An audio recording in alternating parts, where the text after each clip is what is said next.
നല്ല നല്ല ആലിമീങ്ങളെ വഴിയിലേക്ക് വരി. EK ഉസ്താദിന്റെ വഴിയിലേക്ക് വരി. EK ഉസ്താദിന്റെ വഴിയിൽ ജീവിച്ച ഉലമാവും അത് നിലനിർത്തിയിട്ടുണ്ട്. ഇപ്പൊ ചെറുശ്ശേരി ഉസ്താദിനെ ഞാൻ നേരത്തെ പറഞ്ഞില്ലേ, ചെറുശ്ശേരി ഉസ്താദിന്റെ ആ കാലഘട്ടത്തിൽ തന്നെ അവര് അന്ന് വന്ന് അവരെ കാണുകയും അവരുടെ ഹദറത്തിന്റെ മഹത്വം അന്ന് വഅദ് പറയുകയും ചെയ്തിട്ടുണ്ട്. അത് നമ്മൾ പഠിക്കേണ്ടിയുണ്ട്. ചെറുശ്ശേരി ഉസ്താദ് EK ഉസ്താദിനെ നന്നായി ഇഷ്ടപ്പെടുന്ന ഒരാളായിരുന്നു. അതുകൊണ്ടാണ് EK ഉസ്താദ് മൗലിദ് എഴുതിയ പോലെ തൃപ്പനച്ചി ഓരോക്കെ മൗലിദ് എഴുതാനുള്ള ഒരു ഭാഗ്യമാണ് ആർക്കുണ്ടായത്? ചെറുശ്ശേരി ഉസ്താദിനുണ്ടായത്. അന്ന് വന്നിട്ട് ഓരോരുത്തർ വരുന്നു, അവരെ കൂടെ ഇരിക്കുന്നു, അവർ പറയുന്ന സംസാരങ്ങൾ ഒരുപാടുണ്ട്. ഇൻഷാ അല്ലാഹ് സമയം ഉണ്ടാകുമ്പോൾ നമുക്ക് ഓരോന്ന് കേൾപ്പിക്കാം. ചെറുശ്ശേരി ഉസ്താദ് വയല് പറയുന്നത് ഒരുപാടുണ്ട്. പക്ഷെ അവർ പോയി ഇരുന്ന് പിന്നെ കച്ചവടത്തിനാന്ന് പോലും പറഞ്ഞില്ല. പിന്നെ അവർ വന്ന കാര്യങ്ങളൊന്നും ആ ആളുകൾ കൂടിയിരുന്ന ആളുകളോടൊക്കെ അവർ പറഞ്ഞു കൊടുക്കുന്നുണ്ട്. വലദിക്റുല്ലാഹി അക്ബർ. അന്ന് ചെറുശ്ശേരി ഉസ്താദ് നടത്തിയൊരു പ്രഭാഷണം കേട്ടപ്പോൾ നമ്മൾ തന്നെ അത്ഭുതപ്പെട്ടു പോയി. അവർ പറഞ്ഞു കൊടുക്കുകയാണ്, നമ്മളെക്കുറിച്ച് അല്ലാഹ് ഓർക്കണം, അതാണ് ഏറ്റവും വലിയ സംഭവം. വലദിക്റുല്ലാഹി അക്ബർ. അല്ലാഹ് നമ്മളെക്കുറിച്ച് ഓർക്കുക. നമ്മൾ അല്ലാഹനെ ഓർക്കലല്ല, അല്ലാഹ് നമ്മളെന്നെ ഓർക്കുക, അതാണ് ഏറ്റവും വലുത്. അല്ലാതെ കുറേ ജനങ്ങൾ ഓർക്കുക, രാഷ്ട്രീയക്കാർ ഓർക്കുക, കുറേ ഭൗതികന്മാർ നമ്മളെ മഹത്വം പറയാ, ഇതൊന്നുമല്ല കാര്യം. കാര്യമുള്ളത് എവിടെയാണ്? അല്ലാഹ് നമ്മളെ ഓർക്കണം. അല്ലാഹ് നമ്മളെ ഓർത്തുന്നില്ല, തെളിവെന്താ? അള്ളാന്റെ ആളുകൾ നമ്മളെ കുറിച്ച് പറയാന്നുള്ളത് തന്നെ. ഹബീബായ സല്ലല്ലാഹു അലൈഹി വസല്ലം സഹാബത്തിനെ കുറിച്ച് പറഞ്ഞു കൊടുക്കുന്നു, അള്ളാഹ്ക്ക് നിങ്ങളോട് ഇഷ്ടാട്ടോ.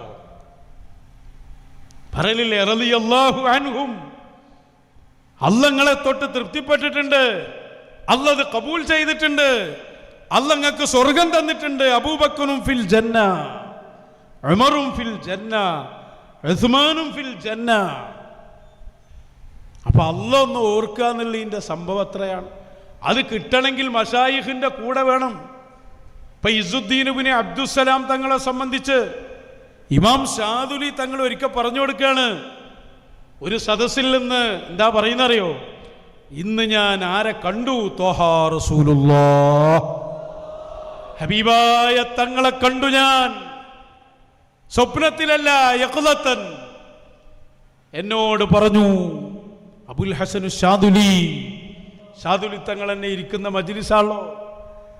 അബുൽ ഹസൻ ഷാദുലി തങ്ങൾ പറഞ്ഞു, ഹബീബായ സല്ലല്ലാഹു അലൈഹി വസല്ലം ഇന്ന് എന്നോട് പറഞ്ഞു, ഇന്ന് ഭൂമിയിൽ ഇസുദ്ദീൻ ഇബ്നു അബ്ദുസ്സലാം തങ്ങളെക്കാൾ പവറുള്ള ഒരു ആലിമും ജീവിച്ചിരിക്കുന്നില്ല. ഹബീബായ തങ്ങൾ പറഞ്ഞത് അബുൽ ഹസൻ ഷാദുലി എന്നവരാണ് ഇസുദ്ദീൻ തങ്ങളോട് പറയുന്നത്. ആ കാലത്തെ വലിയ ആലിം അവരെഴുന്നേറ്റ് വന്ന് ഷാദുലി ഇമാമിന്റെ കാലിൽ വീഴുകയാണ്, പൊട്ടിപ്പൊട്ടിക്കരഞ്ഞു. ഞാൻ ഇതൊന്നും അറിയാത്ത കാലത്ത് മശായിഖിനെ തന്നെ എതിർത്തിട്ടുണ്ട് ചില കാലങ്ങളിൽ. ആ കാലത്തെന്റെ കൈപിടിച്ച് മശായിഖിനെ അംഗീകരിക്കുന്നവരായി ആ ഭാഗത്തേക്ക് എന്നെ ചേർക്കുകയും എന്നെ സ്വീകരിക്കുകയും ചെയ്തതുകൊണ്ടാണ് ഹബീബായ നബി തങ്ങൾ തന്നെ എന്നെ കുറിച്ചു പറഞ്ഞു എന്നവിടുന്ന് പറയുമ്പോൾ ഈ സന്തോഷത്തിൽ ഞാൻ അങ്ങയോടെങ്ങനെ മറുപടി പറയണമെന്നറിയില്ല. ആ കാല് പിടിച്ച് കരയുകയാണ് ഇസുദ്ദീൻ ഇബ്നു അബ്ദുസ്സലാം. ഇന്ന് നമ്മൾ അതല്ലേ ചെയ്യുന്നത്? യഹിയൽ ബുഖാരി തങ്ങളുടെ കാലിന്റെ ചുവട്ടിൽ അസ്ഹാബുൽ വക്തുകളായ നമ്മുടെ മശായിഖന്മാരുടെ കാലിന്റെ ചുവട്ടിൽ ഒന്നരായ ശൈഖുനായുടെ തിരുഹദറത്തിലെത്തിയിട്ട് നമ്മൾ അവരോട് പറയുന്ന മനസ്സുകൊണ്ട് പറയുന്നൊരു വാക്കുണ്ട്. മശായിഖന്മാരുടെ ലോകത്ത് എതിർത്ത് നടന്ന ഒരു ടീമിന്റെ കൂടിൽ ഞങ്ങളും ചേർന്ന് നിന്ന ഒരു കാലം മശായിഖ് അവരെ എതിർത്ത ആ ടീമിൽ നിന്ന് ഞങ്ങളെ കൈപിടിച്ച് അങ്ങ് രക്ഷപ്പെടുത്തിയില്ലായിരുന്നുവെങ്കിൽ മശായിഖിന്റെ ഫോട്ടോ വിട്ട് അവരെ കളിയാക്കുകയും സയ്യിദവറുകളെ എതിർക്കുകയും ഔലിയാക്കളുടെ പ്രതിപക്ഷത്ത് വരികയും ചെയ്ത ഇന്നേറ്റവും അല്ലാഹുവിന്റെ ഭൂമിയിൽ നിർകൃഷ്ടരായ ഏറ്റവും നിന്ദ്യരായ ആ ഖൗമിൽ നമ്മളുമുണ്ടാകുമായിരുന്നല്ലോ. ഞങ്ങളെ രക്ഷപ്പെടുത്തിയതിന് ഏത് രൂപത്തിൽ നന്ദി പറയണമെന്ന് ഞങ്ങൾക്കറിയില്ല. ഞങ്ങളെ കൈപിടിച്ചതിൽ ആ കൈവിടാതെ മരണം വരെ അൽ മദദ് യാ ശൈഖനാ അൽ മദദ് യാ റിജാലല്ലാഹ് അൽ മദദ് യാ വലിയല്ലാഹ്. സയ്യിദ് അവർ ഇരിക്കുന്ന സദസ്സാണ്. അൽ മദദ് യാ അസ്ഹാബൽ വഖ്ത്. വലിയ സംഭവമാണത്. പ്രിയപ്പെട്ട കൂട്ടുകാരെ, ചെറുശ്ശേരി ഉസ്താദ് വന്ന രംഗം അതുമാണല്ലോ നമ്മളൊന്ന് കാണാം. വിശദമായി പിന്നീട് വരുന്നതും ഇരിക്കുന്നതും അവരെ സംസാരത്തിൻ്റെ ചെറിയൊരു ഭാഗവും ഒന്നിച്ചൊന്ന് കാണാം.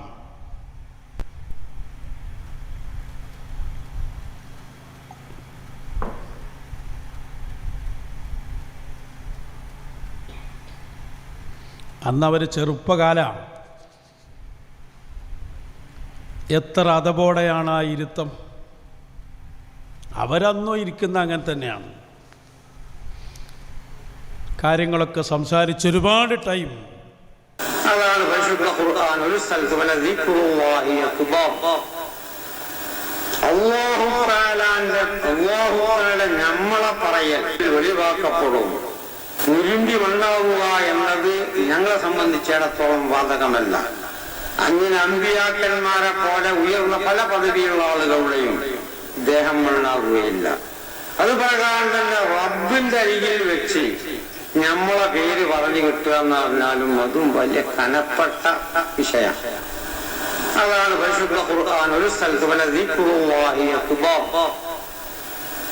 അല്ലാഹു തആല നമ്മളെ പറയൽ ഫായിലുള്ള ഇളാഫത്തുൽ ദിക്റുല്ലാഹി അക്ബർ. അല്ലാഹു തആല നമ്മളെ പറയൽ അത് വളരെ വലിയൊരു കാര്യമാണ്. പരിശുദ്ധ ഖുർആൻ പറയുന്നു, നമ്മളെ പേര് റബ്ബ് എന്ന് പറഞ്ഞു കിട്ടിയാൽ അതിൽ മീനഞ്ച് വലിയതെന്താണ്? ഇരുമേലിരിക്കുന്നത് കിട്ടാനാണ്. അപ്പൊ അല്ലാഹു തആലാന്റെ അരികിൽ വെച്ച് പേര് പറയാ എന്നൊരു ചില്ലറ വലദിക്റുല്ലാഹി അക്ബർ. അല്ലാഹു നമ്മളെ പറയൽ. അല്ലാഹ് നമ്മളെ പറയൽ എങ്ങനെ? അള്ളാഹിന്റെ ആളുകൾ നമ്മളെ പറയുമ്പോൾ ശതമായി പറയുന്നുണ്ട്. ഉമർ അലി ശിഹാബ് തങ്ങൾ വന്നതുണ്ട്. അതൊന്നും അവർക്കിപ്പോൾ അതിനൊരു ക്രെഡിറ്റിന് വേണ്ടിയല്ലല്ലോ, അതിൻ്റെ ആവശ്യമില്ല. അതൊന്നും അവർ ഇത്ര കാലമായിട്ട് പറഞ്ഞിട്ടുമില്ല. പക്ഷെ അത് കാണിച്ചു കൊടുക്കാനാണ്. നിങ്ങൾ വന്ന പോലെയല്ല, നന്ദിയുള്ള കാഴ്ചയാണത്. പിന്നെ കച്ചവടത്തിന് പോയതാന്ന് പോലും പറഞ്ഞില്ലല്ലോ. കാരണം ഇ കെ ഉസ്താദിൽ നിന്ന് കിട്ടേണ്ടത് കിട്ടിയ ആളാണ് അവർ. അതിൻ്റെ മഹത്വമാണ്. അത് നിലനിർത്താൻ കഴിഞ്ഞില്ലല്ലോ നിങ്ങൾക്ക്. ഇനി അവസരം മരണം വരെ ഉണ്ടല്ലോ. ഡേറ്റ് തന്നതിൽ ഇനി കൂടുതൽ ബാക്കിയുമില്ലല്ലോ. ഒരു തിരിച്ചു നടത്തം മശായിഖിന്റെ തിരുഹദറത്തുകളിലേക്ക്.